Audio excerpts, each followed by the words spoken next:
Welcome to Connect to Joy. Your host, Carol DeChaine, is an intuitive spiritual guide for practical matters and Marconic multidimensional energy practitioner. Her quest is to help you realize new possibilities, discover and release what holds you back, and enable you to manifest an inspired life filled with joy. Join us on this journey of transformation. Now, here's your host, Carol DeChaine. Hello, beautiful spirits. Welcome to the show. I'm Carol DeChaine, and my passion in life is to help you find your joy, to release what holds you back, and assist you to quantum leap your journey of self-discovery. I'm an intuitive, certified in life and business coaching, and a multidimensional energy light worker. So if you're ready to start creating that life you've always dreamed of, that you deserve, let's have some fun and let's get started right now. Today, I want to talk about joy. Joy is a key to living a limitless life. Joy, by definition, can mean a couple different things, at least to me. There's the definition that's in the dictionary that talks about bliss and delighted wonder. There's also the kind of joy that it's like explosive. You feel it way deeper than happy, but it's not just bliss. It's like in your face, feeling amazing. And that's usually triggered by something that's happened for you, something that causes you to have this amazing excitement, this joy.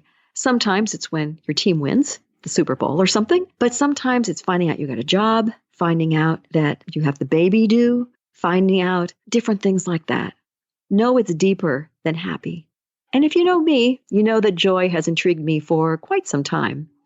Not only is it in my business name, Connect to Joy, and therefore my website name, it's also my blog, Thoughts for a More Joyous World, and it's also the Joy Corner on YouTube. So you could say, I'm kind of a joy aficionado. I love it. It's something that when you feel it, you want it again. Happy seems to be more externally controlled. It's something that you feel like something happens and you laugh or you feel kind of just happy and you're going along and life is good. But the joy is this deeper feeling. The explosive kind of joy is usually momentary. It might last a little bit, but not very long. But when it comes to the deeper bliss and delighted wonder that they're talking about in the dictionary, those things normally, they're more inner directed. They're things that you feel on your own that maybe starts from something else, but you continue it inside of you even after what maybe started the joy is not even apropos anymore. It doesn't really affect you anymore. And again, like last week when I talked about children, they definitely show joy. They go crazy. They have so much fun. They're screaming and yelling and enjoying themselves until they maybe grow out of it or they shift their joy to something else. When they start being more, in quotes, maybe realistic, and they stop playing as much, that's when the joy seems to kind of shift. And some people, when you see them and you meet them as adults, you wonder if they've ever really known joy because they seem so not only serious, but sometimes so down. I know joy because of a number of reasons. One of them was one of those stabbing feelings. So let me give you an example so that you know what this might feel like. I do theater, as I'm not afraid to tell people. I have for years, sometimes more than others. And there was one show that I thought I might audition for. I didn't know at all when I was around 23. And somebody got me to listen to the music because I'm a singer-dancer then. And I fell madly in love with the show. I loved it so much that getting this part in the play meant the world to me. So when I auditioned and I lost my voice in the middle of singing, just because I tensed up so much, I totally blew it. And I didn't think I'd get called back. I went home, I cried. And when we try things, don't we do that? Sometimes we tense ourselves up and it's like an interview process or something. And we think, oh my God, I did so bad. But the person who was directing the show called me back because she knew me and she said, you did a bad job, but I know you. Come back, do better. And I did. The second interview in a theater show is called a callback. And so I came, I sang from the show, I acted from the show, and I did a great job. In my own mind, but I didn't get the role. And that depth of pain, when you put your heart on something sometimes, can really get you. It really can be difficult. When I calmed down, took me all day, which never had happened before. I usually get over things pretty quick. But when you really want something and it doesn't happen, I cried and couldn't believe it. I couldn't understand why I was crying so hard. And it hurt, physically hurt. And I finally got calm and I said, okay, I'm fine. I actually am going to do this show someday, but I'm fine.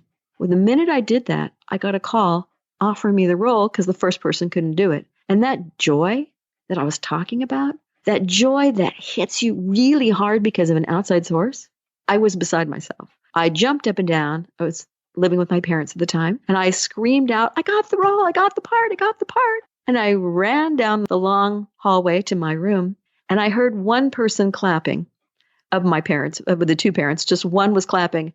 And looking back on it, if you're old enough to remember laughing, at the end, there was always one person clapping, and that's what it sounded like.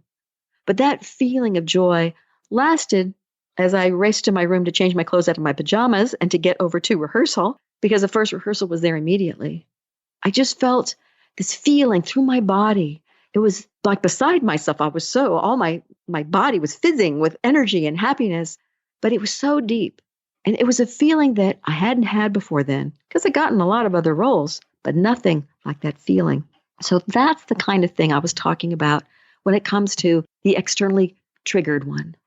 There was also the kind that you can have for a whole day, but you need to make sometimes a decision on that. Because when I went through my wedding, now I grant you, I'm divorced. The marriage didn't work out, but the wedding was amazing. It was the best. And I will never regret that. But I decided, because I had heard, if you don't really pay attention, you may not remember what happened. And I thought, no, I took way too much effort. It's caused way too much. I'm going to remember every moment. And that decision to kind of stay in the joy of the day made me feel like I was more fully present in that joy. So you can make those kind of decisions. You can decide, to remember, to feel through the entire day, to feel through an experience from a place not of disconnect, but a place of living kind of in that joy and allowing everything to feed into that joy that happens. And it was an amazing day. I mean, I was easily able to talk to everybody. It wasn't like I was locked in or anything I can't talk, I need to stay in this place. I was just there, soaking it in and enjoying each moment that I spent with everyone. So that's sort of in the middle between instantaneous outer and making the decision, but it wasn't so deep that it was bliss or delighted wonder. The time that I got to bliss and delighted wonder, to show you the third type of joy, at least that I've experienced and that I know, some people reach through meditation. They reach it by being out in the environment. For me, I went to a workshop. Well, I was doing a lot of workshops for a while there, by Star's Edge. And they're known for their avatar and their wizard courses. And mine was the integrity workshop. It's where you went and you looked at the different areas of your life and you saw if you were acting in integrity or not. A lot of people found they were trying to control situations or trying to be right. And by the time you worked through all this stuff and you got to the end of the intensive, which I think it was a week, but it might have been a long weekend, felt like a week. When I was done, I was walking around with my mind being totally blank. And I have to tell you, most of the ladies I've talked to, including my clients, have said that they agree with this, but it's not obviously 100%. But especially gentlemen, if you're listening to me, if a woman is talking incredibly quickly, it's because her mind is 3 steps ahead and she can't catch up. So her mind is onto 3 different ideas. And she's trying to make her mouth spit out the ideas fast enough to keep up. So it may not always make sense, because sometimes you have to stop one thought and shift to the next. And I just want to warn you about that, because literally it happens to the best of us.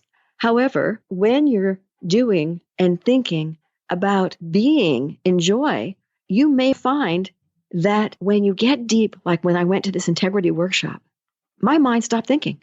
It just stopped.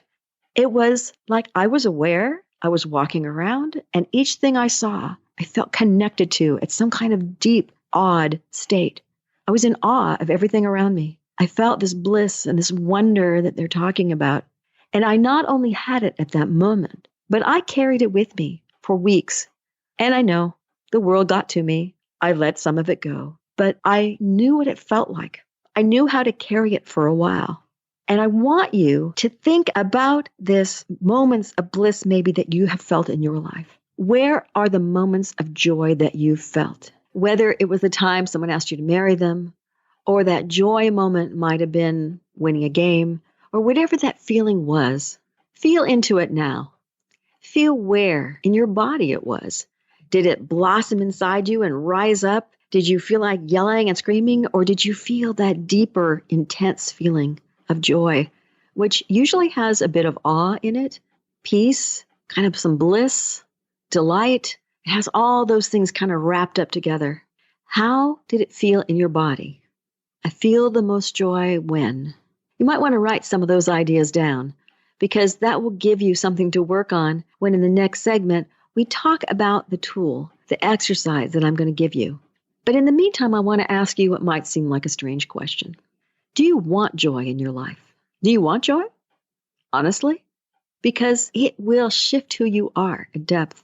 Once you feel it, and you feel it for more than a split second, you'll want more. You'll get probably addicted to it. And it's one of those addictions that is really cool to have. But it's a choice. And so part of this question is, what is your go-to emotion? How are you when you are part of the world? Are you normally cranky? Are you one that complains all the time? Angry at the world? Do you blame other people? Are you pretty peaceful and fairly happy? Or do you feel like there's just not enough and you just feel uncomfortable with your life? What's your go-to emotion when nothing is really happening that sets you off? Can you answer that? I seem to be fairly peaceful. I seem to feel personally, if I fill it with too many things like TV and things, sometimes I get a little out of sorts because it feels like it's not part of who I am. But generally, I'd say I'm pretty good until I let outside circumstances get to me. How are you? What is your go-to feeling? Because sometimes we have one that's overpowering that really keeps the joy away. And look at yourself, please, without judgment. Don't say something horrible to yourself because you feel like you're not good enough or something, or you're reacting in a poor way. Just feel like you're okay. But look at yourself. And now sometimes you're going to look at yourself and see your outer world and how you react to people, and your inner world are a little different. So let's start with how you react to people and situations and what people see. This is something that will help you see if you're holding joy away from you, if you're keeping it at bay. But sometimes we're not quite sure we can see how people are responding to us. So if you're looking at the world and wondering how you appear to other people, you may know or you may not. You know what you're feeling inside most of the time, but you may not know what other people are seeing. If you have a best friend or someone that you can go to ask them, be very careful if you ask somebody.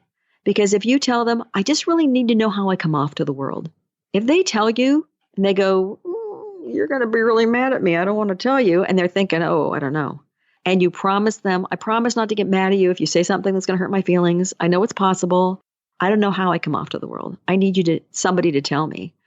But if you tell them, don't worry, I won't react badly to you, make sure you don't react badly to you, or they won't trust you again. You need to be able to hear what it is they say. When you feel that you've gotten them to okay the fact that they're, willing to talk to you, if they say something that hurts your feelings, hold everything you can back. Don't react with nastiness or with judgment back to them. Don't be self-defensive. Don't be defensive. Just say, okay, well, that hurt. I was right. And then ask them for an example. If you totally don't believe them, ask for an example. Say, so, wow, I didn't really want to act like that. That's not how I wanted to come across. Obviously, that's bad. Can you give me an example? What happens? Because if you don't know what you're doing, you can't shift and change it or adjust it. Because if you're not feeling it inside, but you're coming it off in a nasty way, or the people think you're mean, or you're complaining all the time, and you don't feel like you are inside, you need to hear from an outside source what it is. And if they can't give you an example right then and there, ask them to stop you the next time you're doing it and say, or give you a high sign, that's it, that's the time. So you're aware. Because we all have these blocks. As I will continue to talk about, this time I'm talking about blocks that feel like you don't deserve to have joy. And if you look at your inside, not just how people perceive you, but how you feel on the inside, you may find that you don't feel like you deserve joy. You feel like you're not important or less than or just unattractive, or you feel like this big ego other people see, you're feeling very insecure inside. Perhaps you're blowing up who you are on the outside because inside you need people to tell you that you have value. There are big shifts between what people see, that there's a big dichotomy and a huge difference between what's on the outside and people see and what's on the inside for some people. If you're one of those people, be aware that's when you're totally uncomfortable and unhappy with yourself. If you can shift into finding more joy and more comfort in who you are, that giant difference will start disappearing. You'll be able to be more honest with yourself and with everyone around you. So know that even if joy is a new concept for you, know that it doesn't have to be something you feel you don't deserve. You can feel that deeper than happy, that peaceful, wonderful feeling if you want. I want to give you the next step here. I know we're going to be talking about this exercise and how to go about doing this joy, how to bring it more into your life in the next segment. But right now, I want you to do what some people do all the time. Compartmentalize your life. Look at each section of your life. So look at your career and then separate that from your family, your love life, your finances. Look at each one of these areas. I don't know too many people that find their finances to be a joy, but what if it was? Wow, that would mean things were what? They were in good shape. You felt like you were having no problem, that things were going up with your investments. Whatever it means, at least it wouldn't be worry, right? But look at each one and figure out how you feel about your career. Is there any joy in your career at all? Do you have any enjoyment from it? Without even looking at the word joy alone, do you like what you're doing? Do you have any moments of joy in your career? Is there any joy in your family life? I hope so. But is there any? And if there is, who in that family life is the one that brings you joy? When does it happen? Just start thinking through this. You don't need to do anything about this right now. But I want you to really start connecting to how you feel about different areas of your life. How is your love life specifically? Is there any joy in that? Do you have one? And then how do you feel about it? Do you find any joy connected to any of these things? Because I'm going to want you to target one of them so you can start bringing more joy to it. And you're going to find a baby step that will move you toward that joy.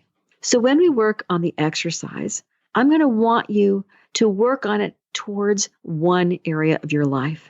So you can find that baby step so that you can start shifting and have more peace, more joy, more excitement about that one area of your life. Whatever it is, pick it out now so that you have a chance to be ready to move forward with the exercise that I'm going to bring to you. I know I have some of my clients ask me, can you really remove the blocks that stop you from doing the things that you want? And I'll tell you this, yes. Absolutely, 100%, you can move them. You can remove them. You just have to be ready and willing to make the steps that whatever it is you need to do. And as I will say many times, the steps don't have to be hard. A lot of times it depends on your belief in whether they will be difficult or not. And if you can't figure out what your blocks are in anything you're working towards, whether it's joy or something else, just know that you can, if you're paying attention, things will start becoming clearer. If you're looking at it going, why do I hate my job? The hating moments will come more obvious. You'll understand why you don't like it. So we're going to be working on these exercises. And by doing that, you're going to be able to take those steps and understand where you want to be. It's a two-part exercise, all about being able to have more joy in your life. So once we talk about what it is, and then when we try and do it, I'm going to ask you to find that one targeted area you want to work on so you can think of that when we work through it. The first two steps, and the first part, has to do with remembering that time you felt joy.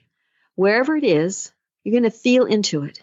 Figure out what it feels like, where you feel it in your body, whether it was an instantaneous burst of excitement or whether it was that deep, joyful moment of awe and wonder, whatever that feeling was, you're going to feel into it.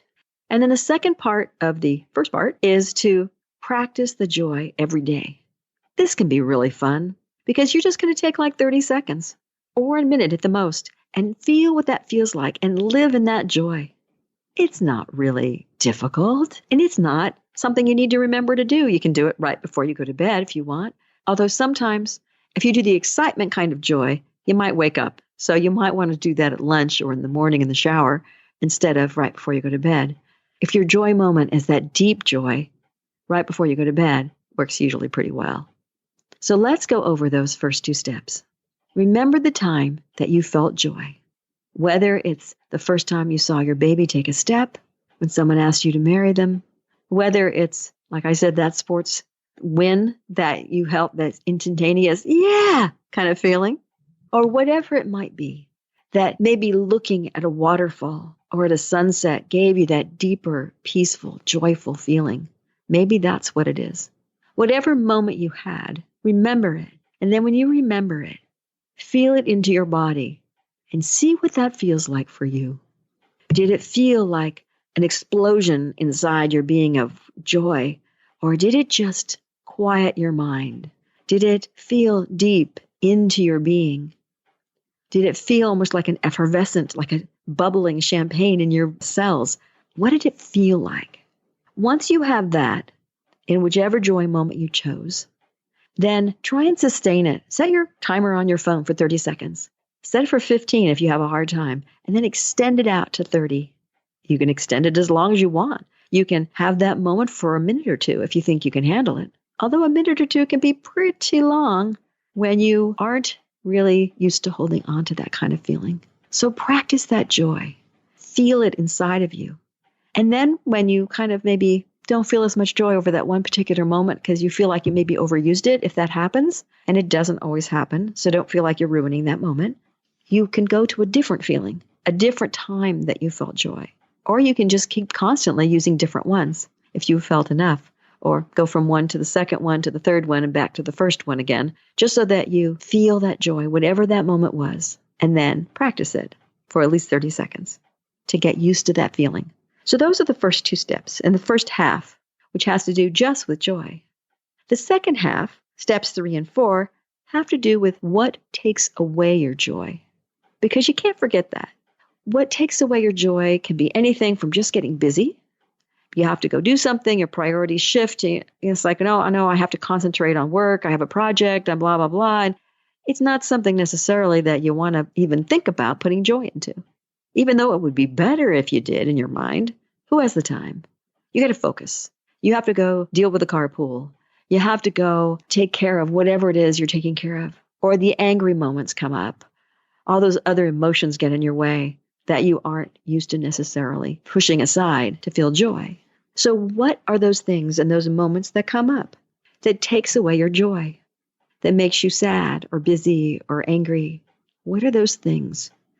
You may not be able to answer that now because you may not know. You may know generally that, yeah, I know at work I get really busy or wherever it is and whatever happens. If you're aware of what you want to do, when those moments happen and you find yourself stuck in an anger moment or something, if you're there long enough, at some point, hopefully you'll think, oh, yeah, that took away my joy. What was that? What got me started in this sad moment or this angry moment or whatever it was that shifted you away? Because you can feel a peace and a joy all the time, deep inside. And I do literally mean all the time, because the things that on the surface don't bother you as much. But first you need to be aware of what you allow to get to you. And the fourth part of this is to choose a couple of these incidents. So when you see what it is that sets off your change, so if you're focusing on a part of your life, like your home life, and you see that what takes away your joy is an angry child, or having to do the laundry when you're not feeling happy about it, or gardening, or something around the house. The things in the fourth step are to choose a couple of these incidents that take away your joy, and not just the anger, but what creates it, the boredom, what creates that boredom. It's not just the emotion, it's the reason behind it. Take it. So, for example, if it's the gardening, can you dump that? Can you not do it? If there's something that bothers you, is it something that you can just let it go? Don't ever have to do it again. Just dump it. There aren't too many of those, but there are things like cleaning out your closet. Not going to do it. And it always goes to the bottom of your list. Those are the kind of things, because you really have zero interest in, because they take away your joy. It's not something you like to do. You can not only dump it, you might be able to delegate it. The second piece of that. So if you want to delegate it, you're going to be looking at a couple of different options. Can you hire somebody? I have a housekeeper. She only comes in once a month. I don't like to clean. I am thrilled. Thrilled that she does most of it. You could do that if you hate to clean. It always felt like a waste of time. You get it dirty again anyway. But when someone else does it, it's fabulous. Perhaps you have a big garden and you hate doing half of it, but you love part of it. Can you hire a gardener? Or perhaps your spouse or significant other loves part of it, and you can swap them, or they do part of it, you do the other part. Or maybe if they still have them, you give your children allowances, if the people do that still, for doing specific jobs you hate. You take some of them back, maybe if they do a lot, and give them other ones and say, okay, this is your new job. You need to learn all of the stuff around the house. You get this new job. And you delegate it to them. There's lots of options for delegation. And it feels really good when you allow that to happen. But if you delegate it, try not to be overly picky on how they do it. The first couple of times, you can give suggestions, but don't. If you hire somebody, it's different. But if you're having somebody do it that is your child or your spouse, you may not want to overboss them around about how they're doing it until they get into it a little more. Because if you don't want it back, you don't want it back. The other thing you can do if you have trouble is to interrupt it. If you hate to do it, you can set a timer for a break and then do it for 5 minutes. Do it for 10 minutes. Set a timer if you hate it. For me, I get a really good focus and I keep going until something's done, because I don't want to hit a break, because then I won't go back to it. So it depends on who you are. But what I will do, while I don't have to clean that much anymore, I still need to do things like cooking, which isn't my favorite necessarily. So maybe I'll turn on some music and I'll dance around the kitchen while I'm doing it. Or I'll sing at the top of my lungs. I have a condo, so I have to be a little careful. But since I'm a singer, at least I'm not off key, and I choose to do those sorts of things. Whatever it is that makes you not take away your joy when you're doing it, or being around someone. Maybe the dump it part could be a relative that you don't see very often. And you can sort of let them go a little bit more. Or a friend that's not really a friend who takes away your joy because they seem to suck the life out of you. And there's always a few of those kind of friends who seem like they are. But when you think about it, you try and avoid their phone calls. So look at that part of your life. Realize as you get through it and you start living it, what changes your focus, what takes away your joy. Choose whatever things they are that take away your joy. Decide if you can let it go, dump it, let go of the person, of the thing that it is, or the situation. If you can delegate whatever it may be to a person that you pay, or a relative, a friend, a child, a spouse, or if you can set a timer so you don't have to do it for 3 hours, or shift your focus and shake it up a little with maybe dancing or singing while you're doing what you're doing. Find something you enjoy to do at the same time. It will make things so much easier. What I'm going to be doing is going ahead and asking you to think on these tools, this exercise. Make sure that you look at those things that take away your joy if you can, and see how you can release, how you can let go by either dumping it, delegating it, interrupting it, or shaking it up. Because these are things that will help you connect back with your joy. And we've talked about the two different kinds of joy, at least that I experienced. The kind that's that spontaneous outburst of joy that doesn't usually last all that long. And then that bliss, that delighted wonder and awe that's deeper. It's deeper than happy, and it moves you at depth. And then there's a few things kind of in the middle that you find isn't all the way down to that deep bliss. Because if your mind goes quiet, it's really deep. At least if your mind usually isn't quiet. If it's usually quiet, then it's a different ball of wax. But you can tell, you can feel it. You can feel that bliss and that awe when you're truly deeply into joy. And I know we've seen children that run around. Watch them the next time. Be aware that as you watch them, that they are jumping around and enjoying life, and you can see the joy in them, even while maybe you're thinking, don't do that. Don't run into this. Don't knock that over. But be aware of what they're doing and how they do it full tilt, because joy is part of who they are if they're in a healthy relationship, family-wise. I'm really familiar with joy. And as I said, I use it for everything. I use it for my blog name. I use it for one of my YouTube groups with the Joy Corner, as well as my business name. So I know how important this is. I know that releasing the fears and the angers and all those things that stop us from having joy makes a huge difference.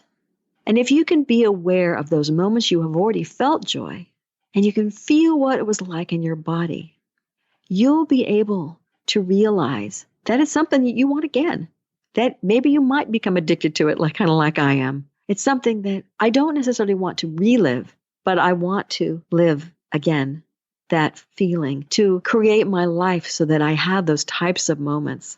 And if you can't think of a moment where you felt joy, ever, find the happy moment, because there must have been at least a couple of happy moments. And allow yourself to feel into those. Feel what that happiness felt like. Feel it in your body, and then imagine it going deeper. Imagine it growing more and more through your being, so that even though joy wasn't part of you, if you thought about it, maybe it was closer than what you thought. And when you're looking at your outer self and how you're reacting to people and what's out there, make sure you're doing that without judgment of yourself. Just being aware of what happens and then deciding if you like it or not is big. You don't need to say, I'm horrible, look what I'm doing, even if it's not the best. When you become aware, if you think you were mean or nasty, you can always apologize. You can always say something, but you don't need to beat yourself up and say, I'm an awful person. To say, wow, that was a time I could have made a better choice. I don't like that part about me, so this is something I'm going to need to deal with. You don't have to hate yourself. You just need to say, okay, this isn't my best way of acting. This is something I'd like to change. And just start doing it. And if you ask your friend, remember I told you, don't jump down their throat if they tell you something that hurts your feelings. Be aware and just tell them, hey, tell me when I did that in your remembrance, or if you can't remember specifically, stop me the next time I do it. I want to know. I don't want to appear to be like that when the inside of me is not that way, if that's the case. And then when you look at your inside, see how you really are feeling in your inner world. If you complain and blame other people all the time, do you do that inside too? Or is it that you're feeling scared? You're feeling unsure of yourself on the inside, and so that's your reaction. Change the inside, and the outside will shift as well as you move along. And just know that you are deserving of joy. Even if it's a new concept for you, you can have and be whatever you want, which I'll say over and over again, because you do deserve every wonderful thing. And joy is one of those, believe me, wonderful things about being a human. We can feel that love. We can feel that joy. And when we allow ourselves to raise up to those feelings and those amazing connections we have, that's when our life starts shifting. If you need to compartmentalize your life in order to look for the joy and see where you have it and where you don't, by all means, give that a shot, because I want to make sure that you allow yourself to do that you look at each different part of your life to see where the joy is and take those baby steps that you need to move forward. Please be honest with yourself whenever you're working on something. Sometimes we hide things from ourselves, so we don't actually realize that we are a certain way until we get an aha moment and go, oh my God, I've been doing what? I didn't know I believed that way. That's really shocking. I had no idea. These things happen. We're really good at hiding our fears from ourselves sometimes, but it comes off and it attacks every part of our lives. So look at what the blocks are to joy. It'll be a step in the right directions. Don't be afraid to be honest with yourself, because it can only lead to growth and more joy and being in a better place. And I truly believe you can remove whatever blocks you need to in order to be that person that you want to be, whoever that is. Remember the exercise we went through, the 4 steps with a 2-parter. First part is remembering the joy you felt and to feel into it, feel what part of your body was connected to it, and then to practice that joy every day. Trying to work up to 30 seconds because it will really help you. And then, of course, the other half was to find what takes away your joy, what changes your focus from being in that happy place, in that joyful place. And then pick 1 or 2, dump it, delegate it, interrupt it, maybe with a timer, or shift your focus while you're doing it. Dance, sing, whatever you want to do. So those are the 4 parts to that exercise. Thank you so much for joining me here today. If you love the show, make sure you rate, review, and share this podcast, and subscribe so you never miss an episode. Connect with me on Facebook or by email with questions and comments, ideas for future episodes, or if you would like to be a guest, give me a shout out and I'll send you an application. Until next week, remember, you are already enough to have that joyful, limitless life that you desire. Thank you for listening to Connect to Joy. If you love the show, make sure you rate, review, and share this podcast. And subscribe so you never miss an episode. Contact the host, Carol DeChaine, with questions and comments, ideas for future episodes, or if you would like to become a guest.